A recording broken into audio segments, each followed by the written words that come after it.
welcome and good evening. This is Unicorn 103.5 FM, and it is Health Hub, another episode of Health Hub. And we always bring you fantastic topics that we can both relate to, especially during this time we are living in. You get so we bring you topics that we can resonate with, and today we have a very interesting topic. It's still your girl Michelle on the MIC, and I don't do this alone. Of course, I'm sitting in for Vine Ensure, who is unavoidably absent, but I am here with Roses, and we'll be doing this together. Hi, hello, good evening, everyone. I know that everyone has not heard from me for a while. I've been very busy, but I'm back, and I'm excited to be back. How are you doing this evening? I'm fine. I was about asking you that question. It's good to have you. Yes. So, what's our audience expecting today on today's episode of Head Talk? Oh my God, I'm so excited to be the one on the radio today. We have an amazing guest. Exactly. And why did you have to let the cat out of the bag? I'm Rosette, sorry. why? I'm Why? sorry. Okay, I'm sorry. Rosette has already brought out the cat out of the bag, but we are not going to introduce our guest until we are back from this very short break.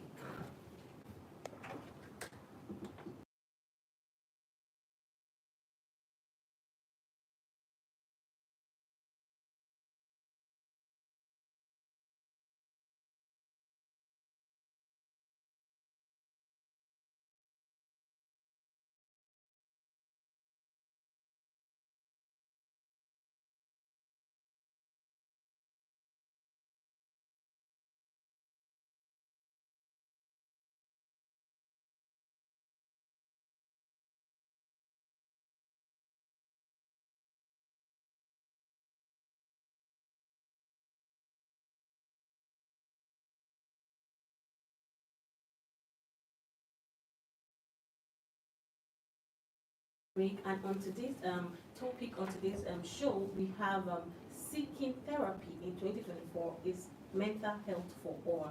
You all know that mental health is really, really important. And as Rosette had already said, we have an amazing guest, not just any kind of guest, a psychiatrist, consultant in the person of Dr. Aldo. Good evening. Good evening, sir. Welcome. And it's a pleasure having you today. And it's yes, I'll say it's a pleasure because it is you that will be directing us. You're like our main pilot. Yes. Well, we are the co-pilots Yes. on today's episode. So you'll be the one taking us through and helping others know how to seek therapy, especially mental health for all. Okay, before Dr. Aldo starts, when we started the Health Hub, we talked about preventive medicine, Yeah. but today we're going to be doing a bit of rehabilitation. Mm. So all our other guests come to tell us, oh, don't do this, don't do that. So Dr. Aldo is here to do some sort of rehabilitation. So if you have found yourself in this space, this is how to get out of it. This is how to seek therapy.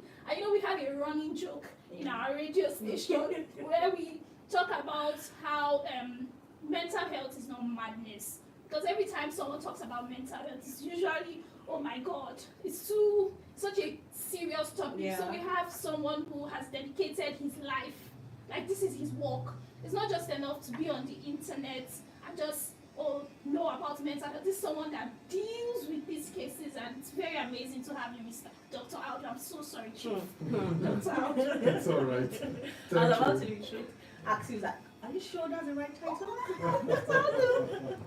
It's So, all right. okay, we're going to start for rolling.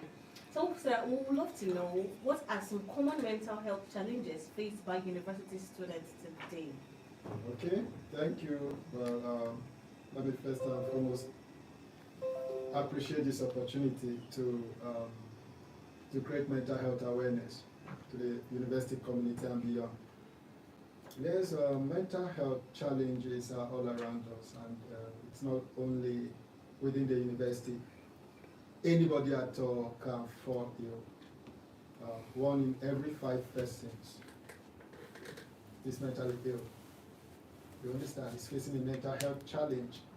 So when you count 5 people and you are in their midst, and none of them is saying I have a mental health challenge, looking what That's what we are saying, and it's very common among us. Within the university community, most of the presentations to mental health facility is because of some stressors they are facing. And these stressors are all around us.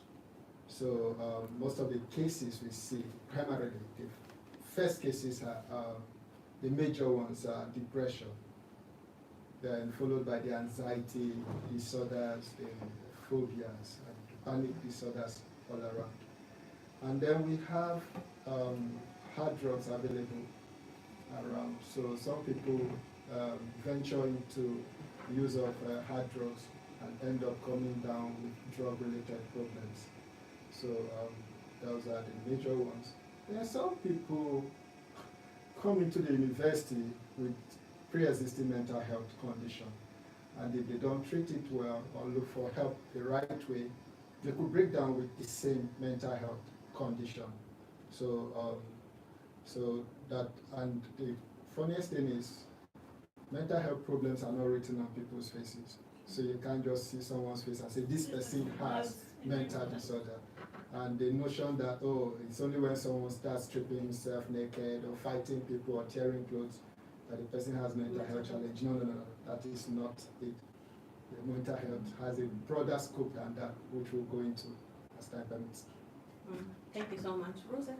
Okay, so we have gotten into the type of mental health problems university students could come down with.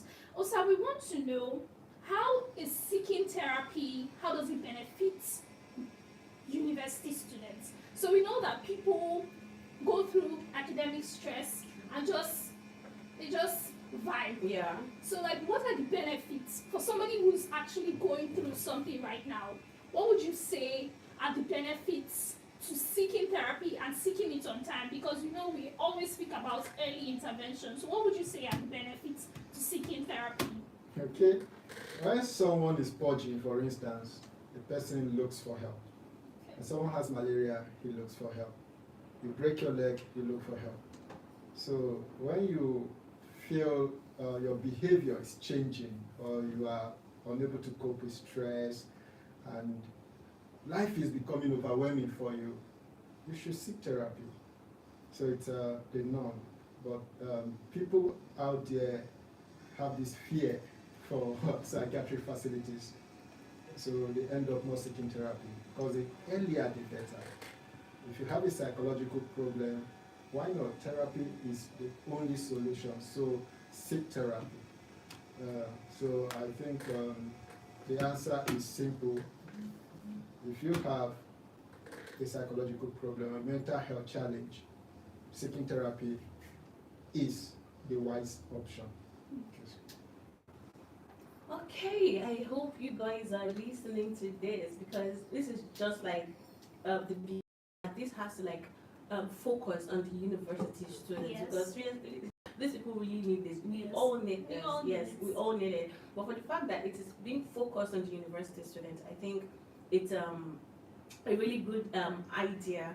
And so thank you, Dr. Aldo, for actually taking those questions and also helping us to see ways we can seek, especially for early intervention. So moving forward, we want to know, what are the potential consequences of untreated mental health issues among university students? Okay. When mental health issues are left untreated, the consequences are vast. They affect both the individual suffering it, the roommates, lecturers, people around them, the government, the entire society will suffer. Because when we talk about mental health problems, basically this person has a behavior that deviates from the societal norm, and it has lasted for a period longer than what is expected of any other person, and then it's causing the person some level of distress or significant distress, or the society distress. So people are concerned about it because this behavior is causing problem all around. And then another thing is, there is dysfunction, so the person is unable to function appropriately. Going by these things I've listed, any university student or any student at all suffering a mental health condition that is untreated or left unattended to is going to pose risk to himself, to people around, because your mind is not working well, so you don't reason well, you are unable to judge things properly, unable to interpret things correctly. So there is no way you are going to participate fully in your academics, there is no way you are going to participate fully in other activities required of students. Then you become a menace to the society. Rather than go to school, you are there destroying things in the hostel, costing the university. They could even burn down buildings.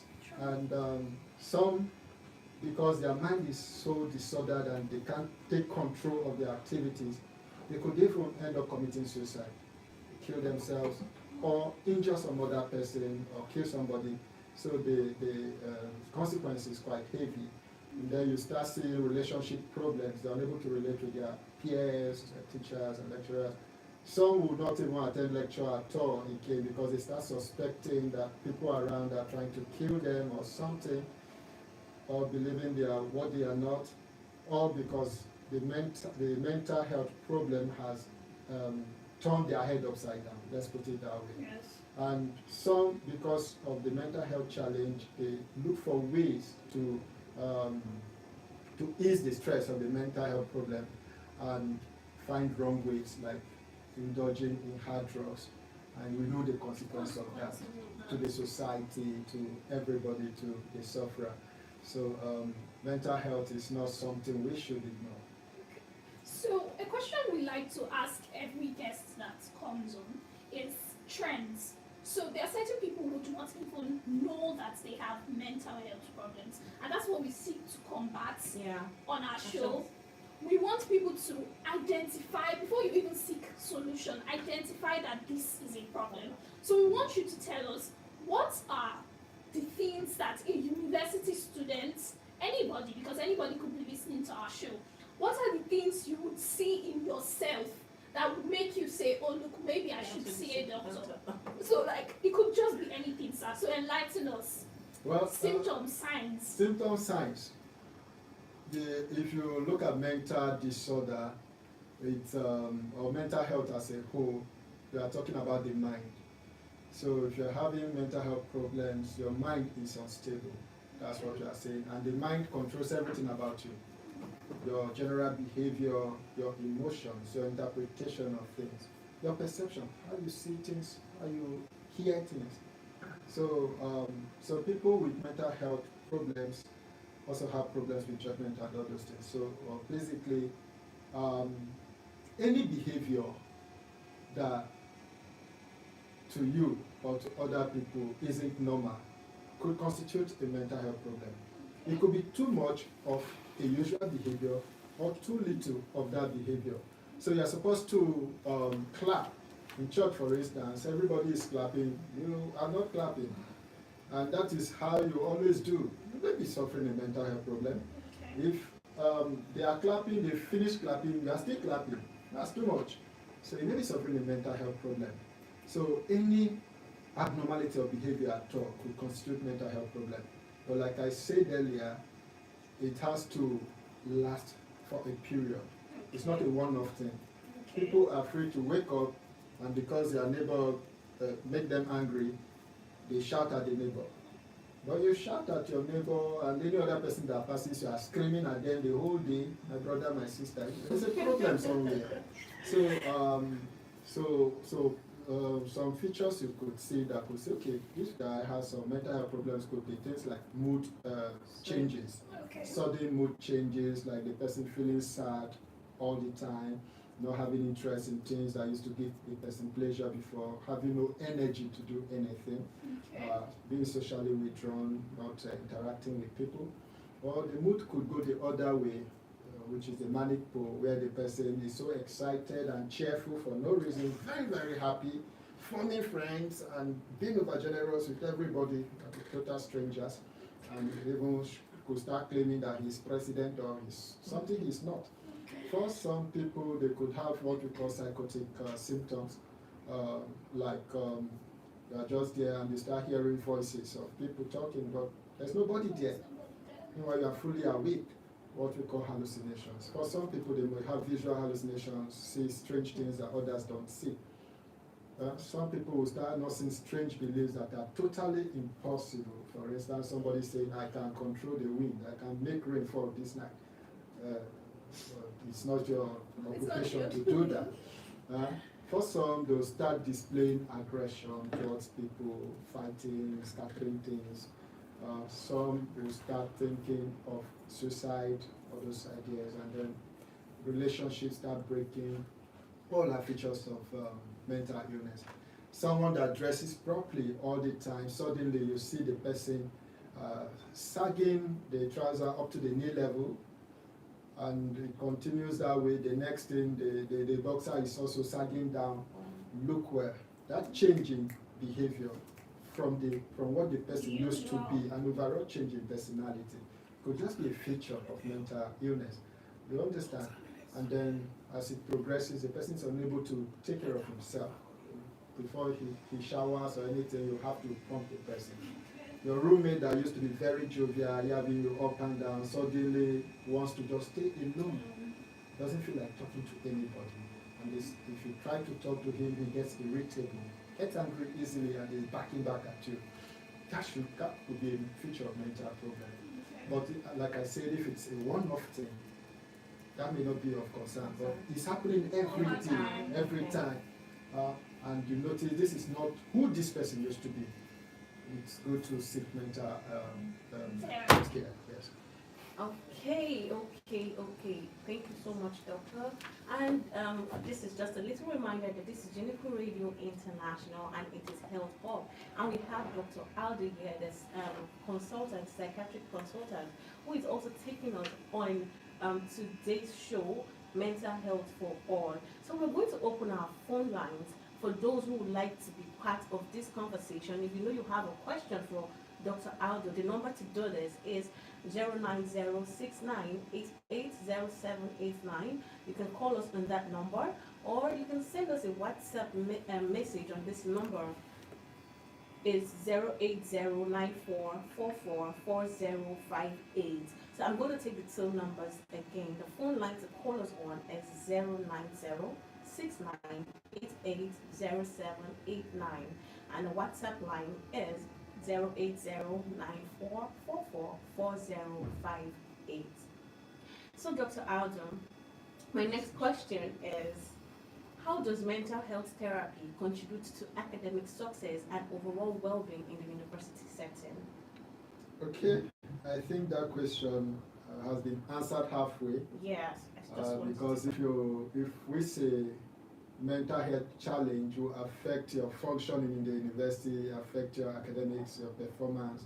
Because for you to be able to concentrate on a task, your mind needs to be stable. And if you have impaired concentration, there's no way you will read and then pass your exams. There's no way you can sit through a lecture. So, and it's going to mental health problems will also affect your judgment of the situation. So they set a question, you read it, your interpretation is totally different, and there's no way you pass. So if you have a mental health problem, definitely as a student, it's going to impact on your performance generally. Academic performance, relationship with people, even surviving the academic environment, because education as a whole could constitute stress. And having a mental health problem already, an underlying mental health problem, and then this stress now adds to it, is going to worsen the problem. And with that, the cycle continues. There's no way you will do well. Okay, sorry. We have a question here from Joanne. He's texting from Marian. He said, Doctor, this question is for you. He said, good evening, Health Hub. I would like to know if OCD, obsessive compulsive disorder, is also a mental health problem. Yes, obsessive compulsive disorder is a mental health problem. There are people going there with obsessions and compulsions, but once it becomes a disorder, it's a mental health problem. Like I mentioned earlier, any behavior could become mental health problem if it's prolonged and is causing problems. So for people with obsessive compulsive disorder, this is a disorder where the individual has these recurrent and repetitive thoughts running through the mind. Uh, to do this, do that, and it keeps repeating itself. You know the thoughts are your own, but they are unwanted. It's not something you like. It's not something you enjoy. So the thoughts just keep coming, and because of that, you now feel so tense and anxious, and you must act on it. Because when you try to resist, you struggle, you still fail. Because your mind is telling you, do this, and you have to do for your mind to now calm down. And as you do it, it's not like the thoughts will go, the thoughts still continue coming. That's why you see some people who will be in the class, and rather than concentrate on the lecture, their mind is telling them, you did not turn off your gas knob at home. You did not turn off your gas knob. You did not, and they now rush back to the poster.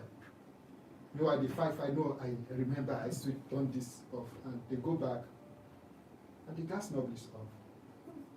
They rush back, before they reach the lecture hall, the thought come again, you did not turn this off, you did not turn this off, and you are running back and forth. It's a disorder. So it's going to make them very anxious, they will be unable to function. So whoever has OCD, it's good to see a psychiatrist to have talks and also cognitive therapy. So before we go on our break, I'd want to know how psychiatrists currently handle the surge of people claiming disorders. I think OCD is something that nearly everybody, it's such a fancy thing. The newest one is neurodivergent. I saw it on Twitter, and there was this whole thread where everyone was like, oh, I'm neurodivergent, and it's such, so like, how is the system able to separate people who just think they have these things and people who actually have these things? So what would you say is your advice? So if you think you have this thing, just come. Or are there certain things you want to tell people to rule out before they see you at the hospital? Okay, well, if you think you have something, that may not be an issue. That means you are self-aware. Okay. But thinking you have it and you are preoccupied with it to the point that, with those thoughts to the point that it's affecting your functioning, you can't even sleep because your mind tells you, I have this, I have this, I have this. And every other person is telling, no, you don't have it. No, everything is all right. Then you need therapy. Okay. You need to come, let's assess to know what stage it is and know whether you need treatment or we just talk and all those things. And all these neurodivergence and the rest, yeah, people are out there claiming a whole lot of things, but until we assess, we cannot say this person has a mental disorder. Like I mentioned, any behavior, if sustained and is affecting functioning, could be, I use it term could be mental disorder, but I didn't say it's, because we need to assess to confirm, yes, this is what this person has. Okay. The different societies have different norms, so that in your culture, this is happening and in my culture it's not happening. It may be abnormal in my culture, but that doesn't make it a disorder. Okay. So there are other features we need to look for before we say, okay, this person has a disorder. All right, it's still Health Hub with Michelle and Rosette, and we'll be back after this break with Dr. Aldo to answer more questions. I just hope you keep it locked with us. It's still Unico 103.5 FM. We'll be right back.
Welcome back from that very short break, and it is still held up.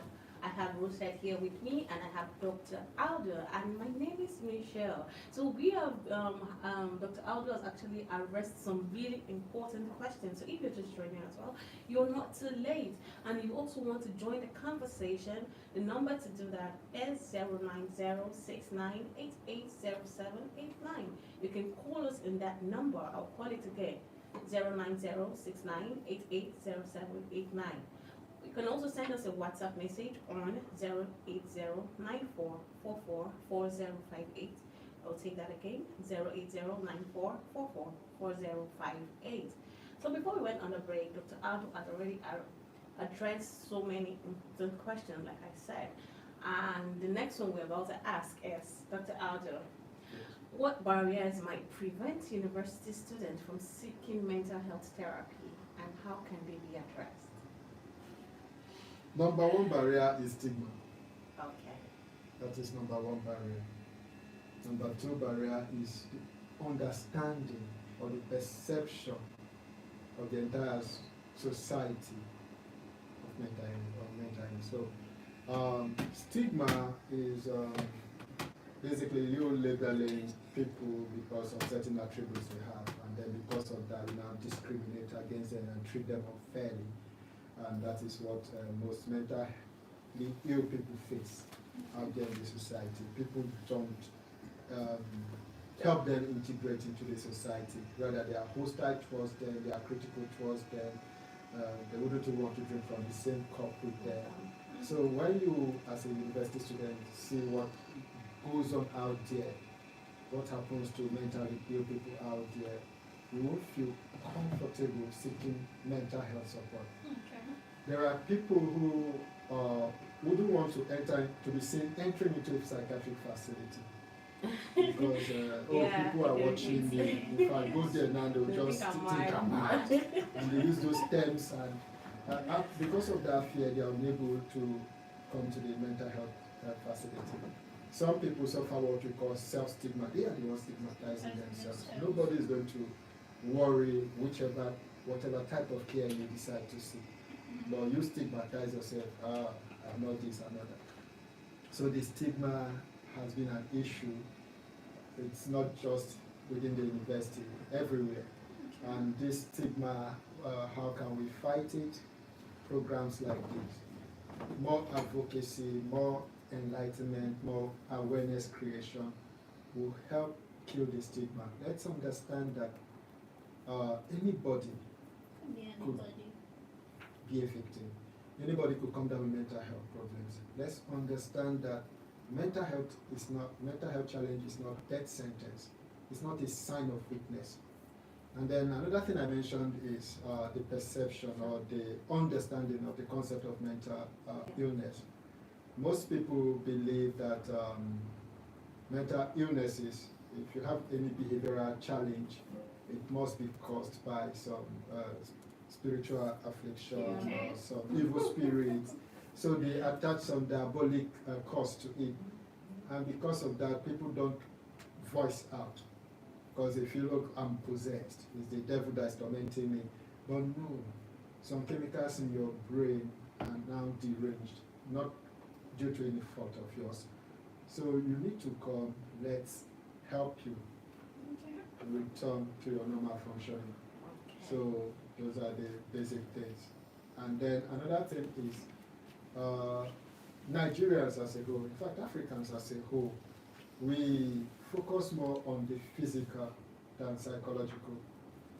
So if you have a psychological problem, you don't voice it out, you keep it to yourself. But if you have a physical problem, you tell somebody and they look for help for you. You understand? Someone has headache, he's complaining, oh, this is it. But someone is feeling sad, he just stays there expecting you to say, your face is so hard today, what's the problem? And you won't even voice it out. No, there's no problem. And we are in this habit of even reinforcing that behavior rather than talk in such a way that someone will speak up to you and tell you their challenge. You try to just console them without even listening to them. Oh, sorry, I heard you lost your mom.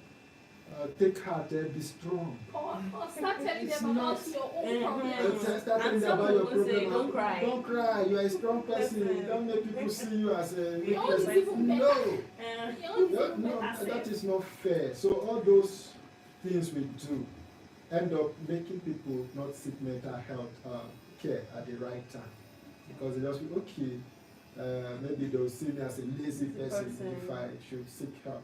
Okay, this person can face it. Let me face it. Meanwhile, you are dying in pain. You understand? Okay, so sir, we want to know, you've spoken about how it's not usually your fault, but we understand that there are certain modifiable risk factors. So there are certain things that university students are exposed to that they willingly put themselves in certain situations. So what would you say are things that a person would do that would increase their chances of having mental health problems? Okay. Well, too much stress can make you break down at any point in time. But there are, like you said, modifiable factors. One huge one is substances. Hard drugs. It's not really good for the brain. It could fry the brain and cause all sorts of mental illnesses. So university students should stay away from hard drugs. You were brought up in a home, and then you leave your home front, come to another environment to study, and you want to feel among. You understand? Some of the things you now do within the group you find yourself in may not be in line with what you really want to. So it's not in keeping with your personality, and then you're constantly fighting, battling between, oh, will my family like this or this. That battle alone can cause you mental health problems. So if you're in a group and the ways they are doing is not looking like what you were brought up to do, my brother, my sister, it's not a contract that you must stay there. Sure. So it's good to shun vices that will stress your mental health, because you start thinking, worrying, rather than sleep, your mind is, oh, if I don't do this, they will do this to me, if I don't do this, and the fear starts coming, and the next thing, you start developing phobic disorders, developing schizophrenia, and all sorts of mental health problems. Then another thing is, we are all in this world for a reason. If you go through the biblical story of creation, if you are a Muslim, for instance, and you read the Quran, there's also the story of creation. Virtually all religions have their own versions of the story. And if you really look, man was not put in this world alone. You understand? Man was noticed to be lonely, and then a companion was created. Same thing. So we are in this world for one another. There's a reason. So it's good to interact with people. We should foster interpersonal interaction, relationships. Talk to somebody. You understand? Talk to somebody. These days, people are breaking down a lot because that human interaction is dying. It's more of human computer. You are with your phone, constantly phoning. University students, I can tell you that I've attended university students who broke down, dipped into depression, just because they didn't get enough likes on Facebook. Posted a picture and only 20 people liked it. Meanwhile, some other person posted and is getting 1,000 likes. And, oh, I'm not worth it. I'm totally useless. And the person starts going depressed. But if you spoke with people around you, you get to know that there are real life humans that like you. Sure. Meanwhile, you're looking for virtual likes. So those are things we should look into. And then sleep is very important. Yes, the academic environment, people want to pass, want to do this, oh, I need to read through the night.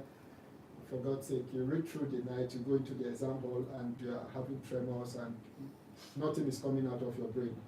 You need some time to relax your mind. The mind needs sleep to function properly. You need food. So everything that you do to maintain your physical health, you also need it for your mental health. And above all, interpersonal, social interactions, very, very vital. Stay away from drugs. Stay away from groups that are detrimental to your mental health. You understand? When the ideology of a group isn't in keeping with what you would really want, and what you know is ideal, the norm your family would want, the norm your church or religious body would want. It's better to avoid so that you don't end up breaking down. Okay. So because our show is very practical, we are very practical. So we just want like step by step. Someone needs therapy. How can they get it in Calabar? Like someone says, okay, I should see a doctor. How do they do it? Okay. Well, the sweet thing in Calabar is an urban area. The entire metropolis has adequate health facilities. And the university community alone, you have a very potent and valuable and vibrant medical center that works around the clock, giving services. Just beside you, you have the University of Calabar Teaching Hospital. And then we have the Federal Neuropsychiatric Hospital here in Calabar. I think there are only 8 in the country, so we are blessed to have one. Exactly. And so you have hospitals. Basically, go to the hospital nearest to you. I mentioned hospital. I didn't say just go to any place you see people selling drug. Okay. You understand? Yes. Go to the hospital nearest to you, have a one-on-one talk with a health professional, be it a nurse, social worker, psychologist, doctor. They are trained to identify behavioral problems. So they now, from that talk, they can refer you appropriately. Okay? If it's something within their scope that they can treat, they treat. They commence therapy and other things. If it's something that they need to refer, they refer to the appropriate quarters. We've had a lot of referrals from the medical center here, which is good to show that the doctors there are doing a good job. Once they suspect, it's okay, go and have some talk with a psychiatrist. By referral, I'm not saying this person is the name they use on the street, mad. No. But you come with some psychological problems, you're looking moody, stress is written all over your face, and there's no other physical problem. Or sometimes you come to school and every week you are treating malaria, and the malaria is not going. It's not malaria. True. You probably have depression because you've not worked on your mind. So you think you have malaria. So once the doctors spot that, they refer to us. And thankfully, I think UNICA is one of the institutions where the students have insurance. Yes. Which is good. So you walk in, the process is easier. Everything is subsidized.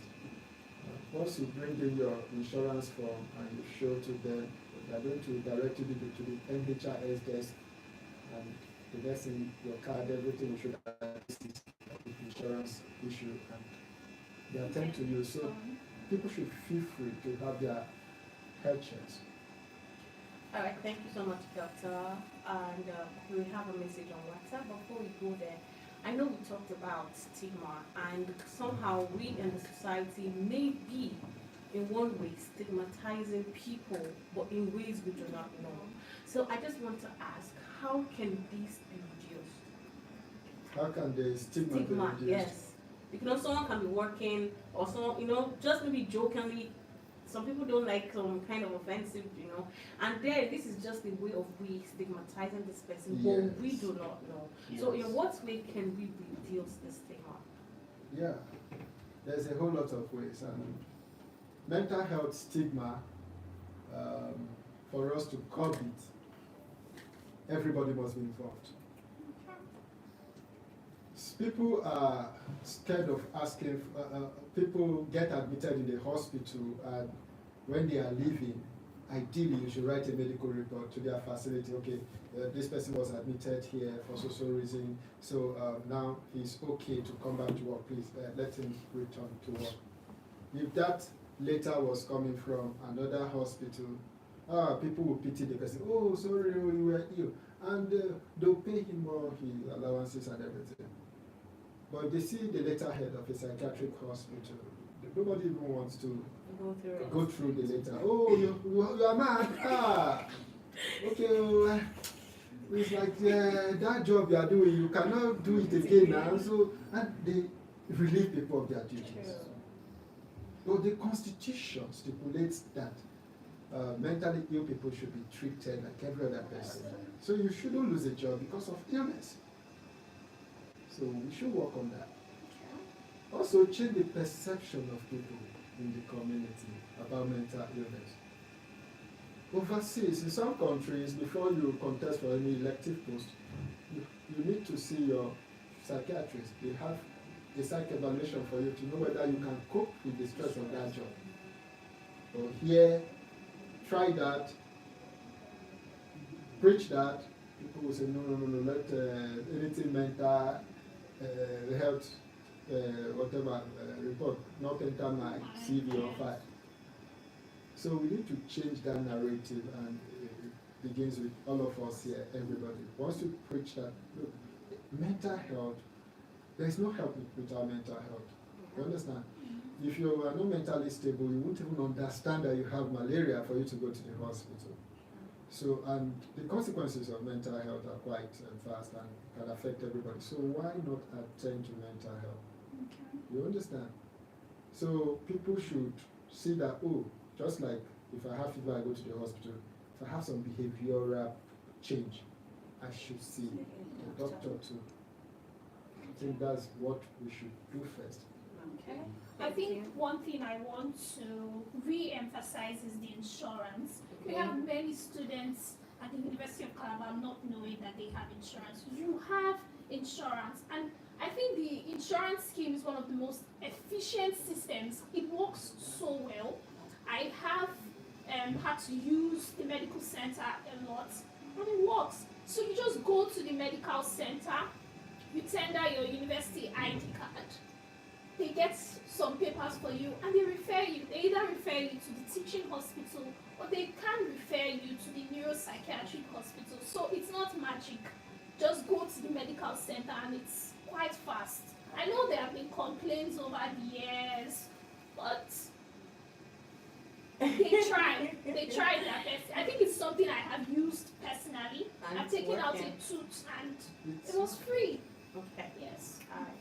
So we have a question here, still from John, texting from Marian. He said, Doctor, I would like to ask if low self-esteem can lead to mental health problems. Yes. Low self-esteem is a risk factor for mental health problems. Because when you have low self-esteem, you feel inadequate. And because of that, you isolate yourself from people. You turn into an introvert because if you are not worthy to even speak with these people, are not worthy to be among these people. And as you isolate yourself, you carry all your burdens on your own without sharing. And over time, you break down. In fact, it has been implicated in a lot of the cases of depression we see. Low self-esteem. I think the reason why people don't like sharing their pain or whatever it is they're troubling, because they feel once they do this, they become the topic of the society. Sure. And people go about, maybe from their friends, I don't tell anybody, before the news has spread. So, so people just prefer keeping it to themselves and said it's better, so what they don't know, they cannot talk about. Sure. So I think that's just the major reason why people don't share whatever it is they're going through. Which isn't the right practice because you need help. Fear of people divulging that information shouldn't make you not seek help. They say problem shared is problem half solved. But there's another aspect. Problem shared with the wrong person is not really problem half solved. Could be problem increased. Yeah. So it's good to look for the right person. Sometimes you may need to test to know if this person can keep certain information. And there's no rule that states that if I want to discuss my personal challenges with you, the first time I see you, I must divulge everything. So you could divulge bit by bit, see how the person helps you. If the person is really helpful, you divulge further. And anyone that you don't want the person to disclose, make the person understand that, look, this is a personal thing, I don't want it out. And the person reassures you that, don't worry, it's safe with me. Then you can't divulge. Because the person, whatever it is, the person may be able to help you resolve some of the problems. So it's good to talk. And when you don't keep to yourself, as you talk, you form more friends that like talking. So I know your secret, you know my secret, you know if you divulge mine, I'll divulge yours. In the end, that contract is sealed and we'll keep our secrets. Okay. But you understand? Yeah. Okay, sir. So we also want you to. So this program is being played at Malabo, right? Yeah. And at Malabo, we have a lot of student executives. So, sir, speaking to SUG executives, what are the things that certain students, Unical students, have told you, and you see that these are lapses in the system? When you were speaking earlier on, you praised the system. So I want you to tell us things students can do to help other students. It's not just about the institution. Like, what can we do to help ourselves? Okay, well, I think I've said something about that earlier.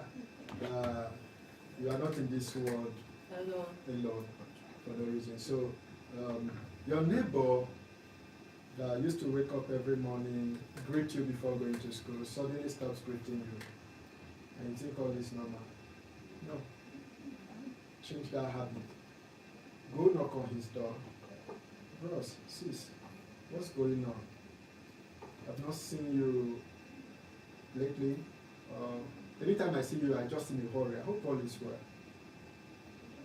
And the person just, okay, well, there are some things, but, and you talk, this person can just disclose some things to you. A whole lot of suicides have been prevented because somebody went to knock on the door.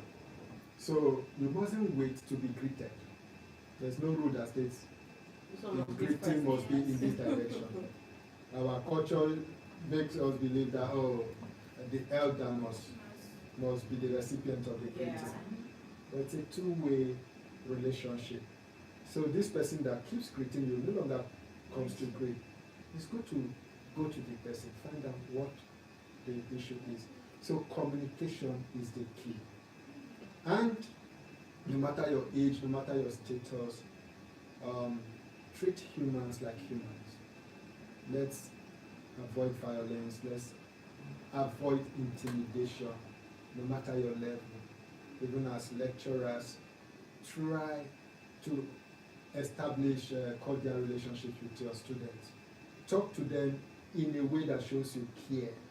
Because that harshness, somebody doesn't turn in an assignment and you insult her up to the village she's coming from.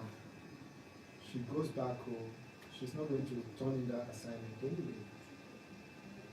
She's going to cry all through the night. And the next thing, she can't even come to school again because she's scared of you seeing you face to face. You understand? Someone doesn't turn in an assignment. You finish your class, so they see in my office. I notice you didn't turn in this assignment despite this the time you had, but this has not happened before. Is everything all right? And the person could just start weeping and telling you everything, their challenges, and you find a way to help the person. You understand? As seniors, be mentors to your juniors. Don't wait for them to come looking for you. You've gone through that level, so you know the challenges. It's a matter of picking one person come. Which is, do you have this material? Do you have this? The social lecturer likes asking questions from this. Do you have that? And they say, and you help. The next thing, you form a group where people come to talk. And that's it.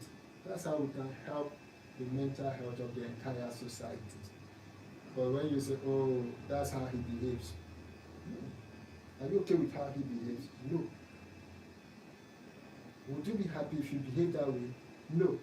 So, do something. If you see something, Say something. say something. You understand? That person could just, you could be the savior that person needs. Something the person has never told his mother or father, who could just disclose to you for the first time ever and feel lighter.